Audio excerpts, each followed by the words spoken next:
Hi, ಎಲ್ಲರಿಗೂ ನಮಸ್ಕಾರ. ಇವತ್ತು ನಾನು ಮನೇಲೇ ಹೇಗೆ ಬೇಬಿ ಮಿಟ್ಟನ್ಸ್ನ ಅಥವಾ ಬೇಬಿ ಗ್ಲೌಸ್ನ ಪ್ರಿಪೇರ್ ಮಾಡೋದು ಅಂತ ತೋರಿಸ್ಕೊಡ್ತಿದ್ದೀನಿ. ಇದನ್ನು ನಾನು ಪ್ರೆಗ್ನೆನ್ಸಿ ಟೈಮಲ್ಲಿ ಪ್ರಿಪೇರ್ ಮಾಡಿದ್ದು. ಬೇಬಿ ಮಿಟ್ಟನ್ಸ್ನ ಮಾಡೋದಕ್ಕೆ ಫಸ್ಟ್ ನಾವು ಒಂದು ಶೀಟಲ್ಲಿ ನಾವು ಮೆಷರ್ಮೆಂಟ್ ತೊಗೊಬೇಕು. ಫಸ್ಟ್ ಅದನ್ನು ಒಂದು ಶೀಟಲ್ಲಿ 10 ಸೆಂಟಿಮೀಟರ್ ಅಥವಾ 4.25 ಇಂಚಷ್ಟು ಉದ್ದ ಲೈನ್ ಹಾಕ್ಕೊಂಡು ಅಗಲ 8 ಸೆಂಟಿಮೀಟರ್ ಅಥವಾ 3.25 ಇಂಚಸ್ ನಾವು ಹಾಕೊಬೇಕು ಲೈನು. ಅದರ ಸೆಂಟರಲ್ಲಿ ನಾವು 3/4 ಸೆಂಟಿಮೀಟರ್ ಒಂದು ಸೆಂಟರ್ ಲೈನ್ ಹಾಕೊಬೇಕು. ಅದೇನಕ್ಕಂತ ನಾನು ಆಮೇಲೆ ಹೇಳ್ತೀನಿ. ಮತ್ತು ಬಟ್ಟೆನ ನಾವು ತುಂಬ ಈಸಿಯಾಗಿ ಕಟ್ ಮಾಡ್ಬೋದು. ನಮ್ಗೆ ಯಾವ ಬಟ್ಟೆಯಲ್ಲಿ ನಾವು ಮಿಟ್ಟನ್ಸ್ ಮಾಡಬೇಕನ್ಸುತ್ತೋ ಆ ಬಟ್ಟೆ ಮೇಲೆ ಇವಾಗ ಕಟ್ ಮಾಡಿ ಇಟ್ಕೊಂಡಿರೋ ಶೀಟ್ ಇದೆಯಲ್ಲ, ಆ ಶೀಟ್ನ ಇಟ್ಟು ಒಂದು ಅರ್ಧ ಸೆಂಟಿಮೀಟರ್ ಎಕ್ಸ್ಟ್ರಾ ಕಟ್ ಮಾಡಬೇಕಷ್ಟೇ. ನಮಗೆ ಶೇಪ್ ಕೂಡ ತುಂಬ ಈಸಿಯಾಗಿ ಬರುತ್ತೆ ಆ್ಯಂಡ್ ಮೆಷರ್ಮೆಂಟ್ ಕೂಡ ತುಂಬ ಪರ್ಫೆಕ್ಟಾಗಿರುತ್ತೆ.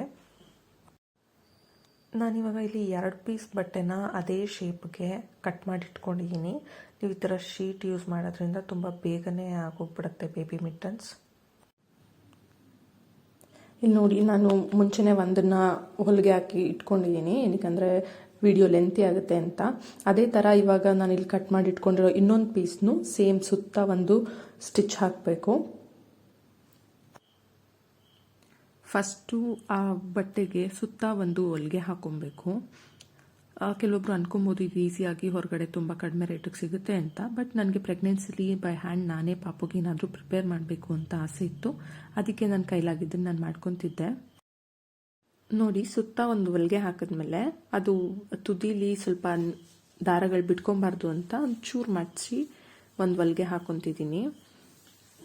ಈ ಹೊಲಿಗೆ ಹಾಕೊಂಡ್ಮೇಲೆ ನೋಡಿ, ಮುಂಚೆನೇ ಪ್ರಿಪೇರ್ ಮಾಡಿ ಇಟ್ಕೊಂಡಿದ್ನಲ್ಲ ಆ ಥರ ಮಾಡಿಕೊಂಡು ಇವಾಗ ನಾನು ಎಲಾಸ್ಟಿಕ್ನ ಇನ್ಸರ್ಟ್ ಮಾಡೋದಕ್ಕೆ ಎಷ್ಟು ಬೇಕು ಅಷ್ಟು ಫೋಲ್ಡ್ ಮಾಡಿ ಒಂದು ಸ್ಟಿಚ್ ಹಾಕೊತಿದ್ದೀನಿ.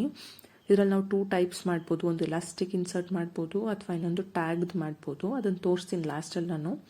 ಇವಾಗ ನಾನು ಎಲಾಸ್ಟಿಕ್ ಇನ್ಸರ್ಟ್ ಮಾಡ್ತಿರೋದ್ರಿಂದ ಸುತ್ತ ಒಂದು ಸರ್ಕಲ್ ಹೊಲಿಗೆ ಹಾಕೊಬೇಕು. ಬಟ್ ಕಂಪ್ಲೀಟ್ ಸರ್ಕಲ್ ಮಾಡಬಾರ್ದು, ಚೂರು ಗ್ಯಾಪ್ ಬಿಡಬೇಕು. ಇವಾಗ ನೋಡಿ, ನಾನು ಸ್ಟಿಚ್ ಮಾಡ್ತಿದ್ದೀನಿ.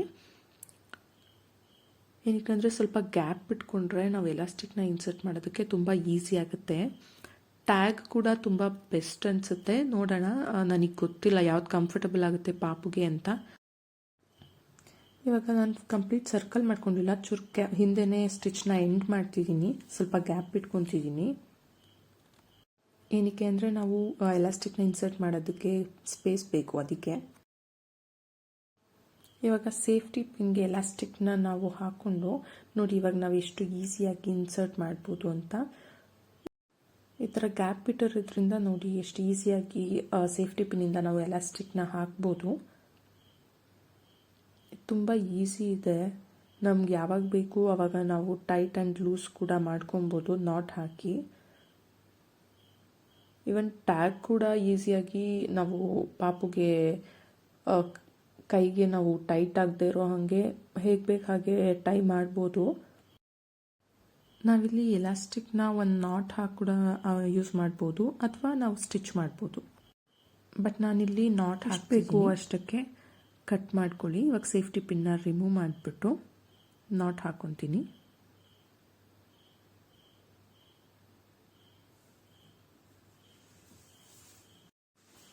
ನಾನು ಕೆಲವೊಬ್ರನ್ನ ನೋಡಿದ್ದೀನಿ, ಅವ್ರವ್ರ ಪಾಪುಗೋಸ್ಕರ ಕ್ಯಾಪ್ ಹಾಕಿರ್ಬೋದು ಅಥವಾ ಸ್ವೆಟರ್ಸ್ ಈ ಥರ ಎಲ್ಲ ಅವರೇ ಬೈ ಹ್ಯಾಂಡ್ ಪ್ರಿಪೇರ್ ಮಾಡ್ತಾರೆ. ಬಟ್ ನನಗೆ ತುಂಬ ಕಮ್ಮಿ ಟೈಮ್ ಸಿಗ್ತಿತ್ತು ಆಫೀಸ್ ವರ್ಕ್ ಮಾಡ್ತಿದ್ರಿಂದ.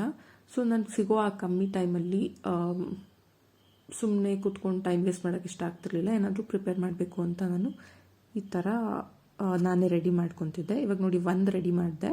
ಅದೇ ಥರ ಇನ್ನೊಂದನ್ನು ಎಲಾಸ್ಟಿಕ್ ಇನ್ಸರ್ಟ್ ಮಾಡೋದಕ್ಕೆ ಪ್ರಿಪೇರ್ ಮಾಡ್ಕೊಬೇಕು. ಇವಾಗ ನೋಡಿ, ಇನ್ನೊಂದು ಮಾಡಿಟ್ಟಿದ್ದೀನಿ, ಅದಕ್ಕೆ ಎಲಾಸ್ಟಿಕ್ ಹಾಕಿಲ್ಲ ನಾನು. ಇದನ್ನು ನನಗೆ ಯಾವಾಗ ಬೇಕು ಅನಿಸಿದಾಗ ಯಾವಾಗ ಬೇಕಾದರೂ ನಾನು ಎಲಾಸ್ಟಿಕ್ನ ತುಂಬ ಈಸಿಯಾಗಿ ಇನ್ಸರ್ಟ್ ಮಾಡ್ಕೊಬೋದು. ಇವನ್ ನಾನು ಹಾಸ್ಪಿಟಲಲ್ಲಿದ್ರೂ ಹಾಕೊಬೋದು. ಜಸ್ಟ್ ಒಂದು ನಾಟ್ ಹಾಕೋದಷ್ಟೇ. ನಾನು ಆಮೇಲೆ ಸೈಜ್ ನೋಡ್ಕೊಂಡು ಹಾಕೋಣ ಅಂತ ಅಂದ್ಬಿಟ್ಟು ಒಂದಕ್ಕೆ ಮಾತ್ರ ಹಾಕಿಟ್ಟಿದ್ದೀನಿ. ಇದು ನೋಡಿ, ಇದು ನಾನು ಇವಾಗ ಮಾಡಿದ್ದು ಎಲಾಸ್ಟಿಕ್ಕು. ಇದು ಮುಂಚೆನೇ ಪ್ರಿಪೇರ್ ಮಾಡಿಟ್ಟಿದ್ದೆ. ಎಲಾಸ್ಟಿಕ್ ಅಲ್ಲ, ಇದು ಜಸ್ಟ್ ಟ್ಯಾಗ್ ಥರ ಸ್ವಲ್ಪ ಎಕ್ಸ್ಟ್ರಾ ಬಟ್ಟೆನ ಅಟ್ಯಾಚ್ ಮಾಡೋದಷ್ಟೇ. ಇದಾದರೆ ನಮಗೆ ಪಾಪುದು ಕೈ ಎಷ್ಟಿರುತ್ತೆ ಸೈಜ್ ನೋಡಿಕೊಂಡು ಅದಕ್ಕೆ ತಕ್ಕಂಗೆ ನಾವು ನಾಟ್ ಮಾಡ್ಕೊಬೋದು.